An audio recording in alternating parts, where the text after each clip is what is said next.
Hello everyone, I am Akanksha. Welcome to Study Mania. इस video में हम check करेंगे कि क्या वॉइड रिलेशन इक्विवेलेंस रिलेशन होता है, क्या आइडेंटिटी रिलेशन इक्विवेलेंस रिलेशन होता है, क्या यूनिवर्सल रिलेशन इक्विवेलेंस रिलेशन होता है। So let's begin. हमें कोई सेट दिया है, ठीक है। Let a is equal to 1 2 3। अब इसी में हमें रिलेशंस दिए हैं, ठीक है। r is equal to 5। 5 means empty relation और वॉइड रिलेशन, ठीक है। तो हम देखेंगे कि ये क्या है, इक्विवेलेंस है कि नहीं। इक्विवेलेंस होने के लिए क्या शर्त होनी चाहिए, रिफ्लेक्सिव भी होना चाहिए, सिमेट्रिक भी होना चाहिए और ट्रांजिटिव भी होना चाहिए, ठीक है। तो फर्स्ट एग्जांपल देखते हैं, r इज इक्वल टू 5, ठीक है। यानी अगर कोई एम्प्टी रिलेशन हो तो क्या वो इक्विवेलेंस होगा। तो उसके लिए सबसे पहले हमें क्या चेक करना पड़ेगा कि क्या वो रिफ्लेक्सिव होगा। तो रिफ्लेक्सिव के लिए क्या होने चाहिए कि जितने भी सेट के एलिमेंट्स हैं उनका खुद से रिलेशन होना चाहिए। जैसे 1 है उसका 1 से होना चाहिए, 2 है तो 2 से, 3 है तो 3 से, ठीक है। यहाँ पे 5 है यानी कोई भी रिलेशन नहीं है, तो हम कैसे कहेंगे कि ये रिफ्लेक्सिव है, ठीक है। यानी ये क्या है, रिफ्लेक्सिव नहीं है, ठीक। और जब रिफ्लेक्सिव नहीं है तो फिर इक्विवेलेंस होने का कोई चांस ही नहीं है। तो ये क्या है, इक्विवेलेंस रिलेशन नहीं है। अब हम आइडेंटिटी रिलेशन पे चेक करते हैं, ठीक है। इसे क्या कहेंगे, आइडेंटिटी रिलेशन, ठीक है। देखिए इसको देखने से आपको क्या एक रिजल्ट मिल रहा है कि आइडेंटिटी रिलेशन जो है वो रिफ्लेक्सिव हो सकता है, लेकिन रिफ्लेक्सिव रिलेशन जो होता है आइडेंटिटी नहीं हो सकता, ठीक है।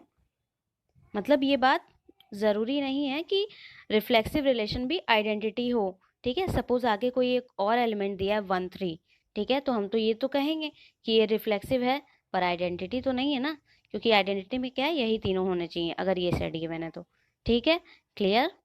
तो अब देखते हैं कि आइडेंटिटी रिलेशन क्या है, इक्विवेलेंस है कि नहीं, ठीक है। मुद्दे पर आते हैं। तो देखिए 1 1 2 2 3 3, ठीक है। अगर हम इसके लिए चेक करें तो ये क्या है, आर इज रिफ्लेक्सिव, ठीक है। इसको R1 मान लीजिए, इसको R2, इसको R3, ठीक है, कंफ्यूजन नहीं होगी। तो यहाँ से R2 क्या हो जाएगा, रिफ्लेक्सिव हो जाएगा, क्योंकि 1 1 2 2 3 3 बिलोंग कर रहे हैं किसमें, R2 में, ठीक है। For every A belongs to A there exist A belongs to relation, ठीक है। सिमेट्री के लिए देखते हैं, 1 1 2 2 3 3 है तो ये तीनों क्या हैं, खुद के ही रिवर्स है। तो 1 1 प्रेजेंट है तो उसका उल्टा 1 1 भी होना चाहिए, ऑलरेडी है। 2 2 का भी उल्टा होना चाहिए, 2 2 वो भी है। 3 3 का भी होना चाहिए, 3 3 वो भी है, ठीक है। तो ये क्या है, R2 इज सिमेट्रिक, ठीक। Now check for transitive. तो देखिए अगर हम 1 1 पेयर ले तो उसका अगला पेयर भी क्या होना चाहिए, 1 1 ही होना चाहिए। तो वैसा तो कुछ है नहीं, तो हम इसी को ले लेंगे, ठीक है। If 1 1 belongs to R and 1 1 belongs to R, this implies 1 and 1 also belongs to R, ठीक है। तो यहाँ पे यही चीज बाकी 2 2 और 3 3 के लिए भी है। तो हम क्या कहेंगे, R2 इज ट्रांजिटिव, ठीक है। और ये तीनों हैं तो हम क्या कहेंगे, R2 is an equivalence relation, ठीक है। थर्ड एग्जाम्पल पे आते हैं, R3, ठीक है। R3 क्या है, पूरा का पूरा A क्रॉस A, ठीक है। यानी इसको हम क्या कहेंगे, universal relation. A cross A कैसे निकालते हैं, Cartesian product.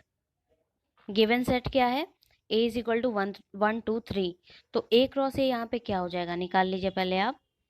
A cross A is equal to क्या हो जाएगा, 1 1 1 2 1 3 2 1 2 2 2 3 3 1 3 2 3 3। यही होगा क्या, A क्रॉस A, ठीक है। ये रिलेशन है। अब इसी को आपको चेक करना है कि इक्विवेलेंस है या नहीं है। तो देखिए 1 1 है, 2 2 है, 3 3 है, तो हम क्या कहेंगे, R3 इज रिफ्लेक्सिव, ठीक है। अब सिमेट्रिक के लिए क्या देखते हैं, अगर 1 1 है तो इसका उल्टा 1 1 भी होना चाहिए, वो है तो 1 1 2 2 3 3 पे तो ये अप्लाई होगा ही क्योंकि रिवर्स है। अब 1 2 पे देखते हैं, 1 2 है तो 2 1 भी होना चाहिए, है यहाँ पे। 1 3 है तो 3 1 भी होना चाहिए, है यहाँ पे, ठीक है। 3 2 है तो 2 3 भी होना चाहिए, यहाँ पे है। इस तरह आप चेक कर लीजिए और भी जो भी है। अब क्या देखेंगे ट्रांसिटिव के लिए, यहाँ से क्या कहेंगे, R3 इज सिमेट्रिक, ठीक है। अब किसके लिए चेक करेंगे, ट्रांसिटिव के लिए। अब देखिए अगर 1 1 है 1 2 है तो 1 2 भी होना चाहिए, है ऑलरेडी। 1 1 है 1 3 है तो 1 3 भी होना चाहिए, है, ठीक है। अगर 1 2 ले तो 2 से कौन सा पेयर स्टार्ट हो रहा है, ये वाला 2 1 1 2 2 1, that means 1 1 is also present in A cross ए, यानी R3। यहाँ पे 1 1 है, ठीक है। और भी चेक कर लीजिए, 3 2 2 1, ठीक है, जिससे खत्म हो रहा है उसी से शुरू होना चाहिए। 3 2 and 2 1 are present in R3, then 3 1 must present in R3, ठीक है। तो 3 1 भी होना चाहिए, यहाँ पे 3 1 दिया हुआ है, ठीक है। और भी देख लेते हैं, 3 3 3 से कौन सा पेयर शुरू हो रहा है, ये वाला। अगर 3 3 है और ये भी है 3 1 है तो हमें क्या मिलना चाहिए, 3 1 मिलना चाहिए, ठीक है। तो 3 1 ऑलरेडी है। और क्या देखें, इस पे चेक कर लेते हैं, 2 2 2 3, ठीक है, तो 2 3 भी गिवन होना चाहिए, ये भी है। और भी कोई पेयर बचा होगा तो आप चेक कर लीजिएगा, ठीक है। तो हम यहाँ से क्या कंक्लूड कर सकते हैं कि R3 इज ट्रांजिटिव, ठीक है। और ये तीनों है तो क्या होगा, R3 is an equivalence relation, ठीक। होप आप लोगों को क्लियर हो गया होगा। तो हम लोग क्या कह सकते हैं कि universal relation is an equivalence relation and identity relation is an equivalence relation, ठीक है। यहाँ से हमें दो रिजल्ट मिल रहा है कि identity relation is an equivalence relation, ठीक है। और क्या मिल रहा है, universal relation is an equivalence relation, ठीक है। तो अगर आपके ऑब्जेक्टिव क्वेश्चंस में ऐसे क्वेश्चंस आते हैं, ठीक है, तो आपको पूरा सॉल्व करने की ज़रूरत नहीं है।